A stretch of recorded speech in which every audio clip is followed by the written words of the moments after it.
Hey there, I thought I'd make a video to show what I've been up to lately. Built two very different computers. A kind of on the high-end office computer and then a very high-end home theater PC. This one's around $4,000, this one's around $700. This has a Ivy Bridge Core i3, clocked at 3.3, Samsung 840 Pro Series, 128 gig SSD. This thing is extremely quiet. I'm going to turn it on here, and in the video you won't even be able to tell that it's on audibly. And take a look at the extremely fast boot up speed. This is still Windows 7. So that makes it even more impressive because Windows 7 does not shut down into hibernation mode like, well, hibernation hybrid like Windows 8. So that fast of a boot up is extremely impressive. Go and open up Samsung Magician. And let's go over to performance. So here's after running a benchmark. That's the read speeds I got, 537 megabytes per second, 384 write.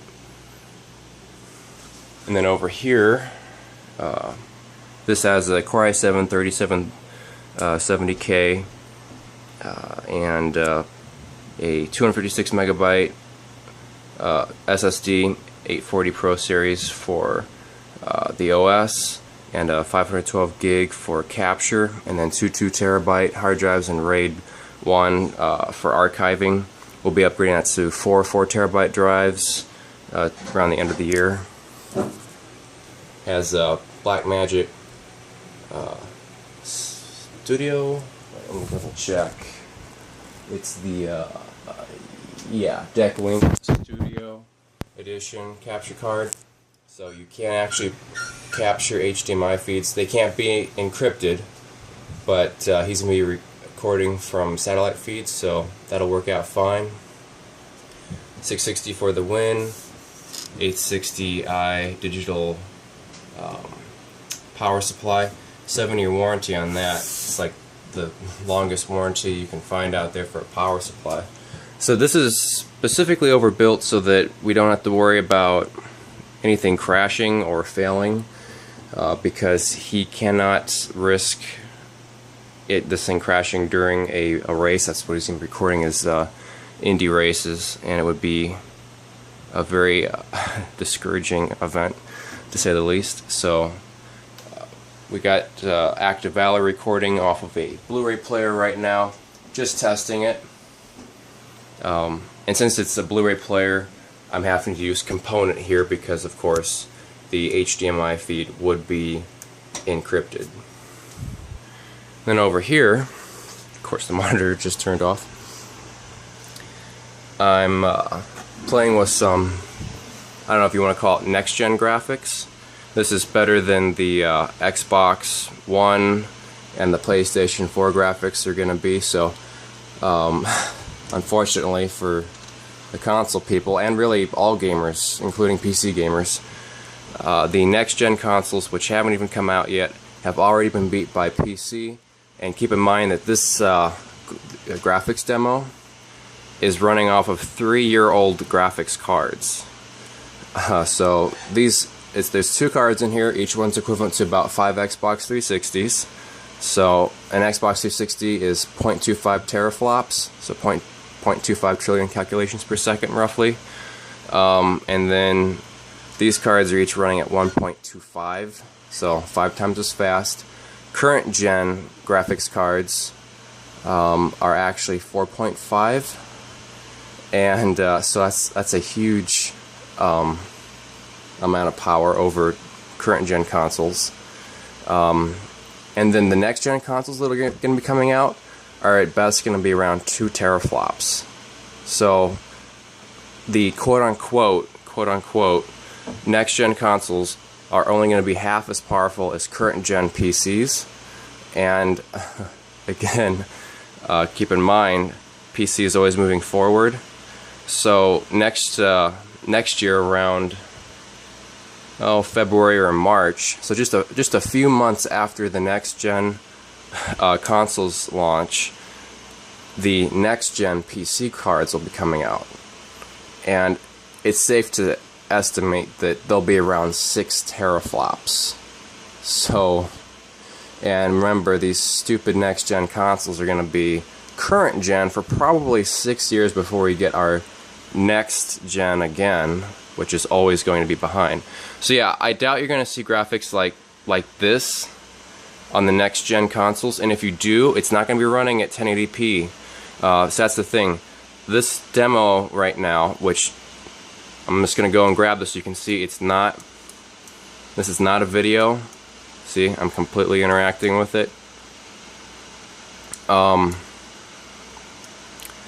The next gen consoles, just like current gen, aren't going to be able to run at the same output settings as PCs. So like current gen consoles aren't really HD.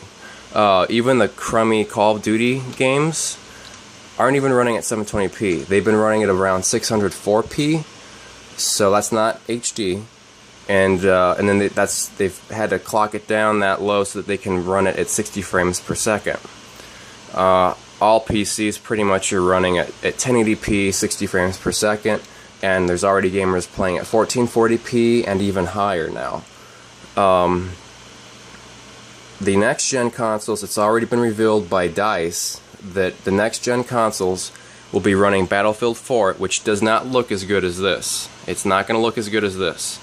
But Battlefield 4 is only going to be running at 720p on the next gen consoles so that they can get it to run at 60 frames per second. So already, games that will be launching at the same time as the next gen consoles are going to be too demanding for the next gen consoles. And this is a big deal because the 4K TVs are coming out. You can go to Best Buy right now, you can see them on display, and you can walk out of the store with one right now. It's not even a pre-order deal. The boxes are there, you can buy one today. 4K, that's 4 times the resolution of 1080p. So people are going to be installing 4K TVs in their homes and playing consoles. These next gen consoles are going to be running at a measly 720p. I mean, why even buy a 4K TV if you're only running at about an eighth the quality of what your TV can do? So, I mean, that's sad. That's really sad. So, and then as games progress, as games start reaching this level, then, of course, they're going to have to further turn down the frame rate. Eventually, the games coming out will be 720p at only 30 frames per second. And, of course, they'll have to reduce the render distance and the polygons and etc. So this has a very high polygon count in order to get the smooth curves. So that's why the nose isn't notchy and the ears don't look like a stop sign, because of the high polygon rate. So that means lots and lots of triangles. Let me see if I can give you an example.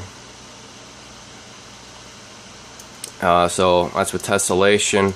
As you zoom out, you can see the detail drops, and then as you get closer, you can see how many polygons there are.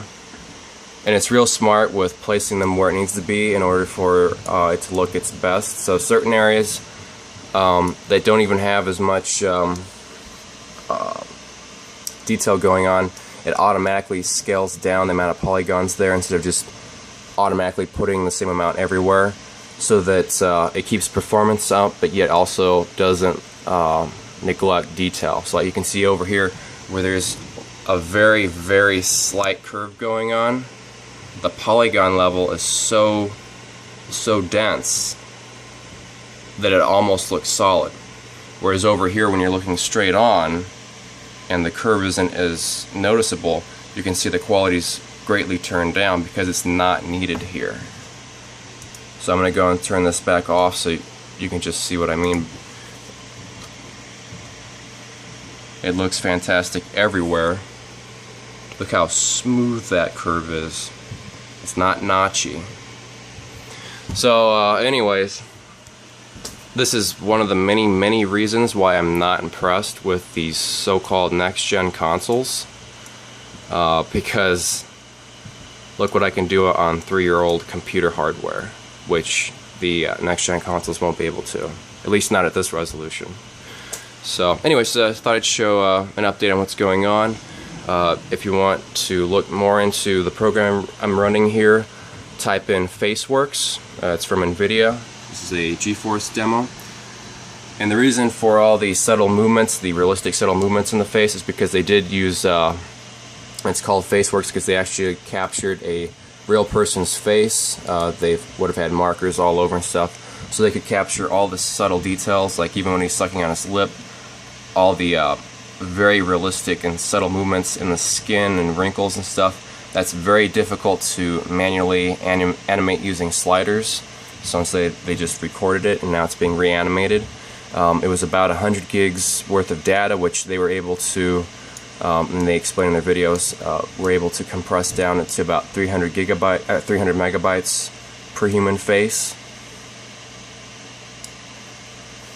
So yeah, I mean, things are just going to keep progressing forward. It's pretty crazy where things are going.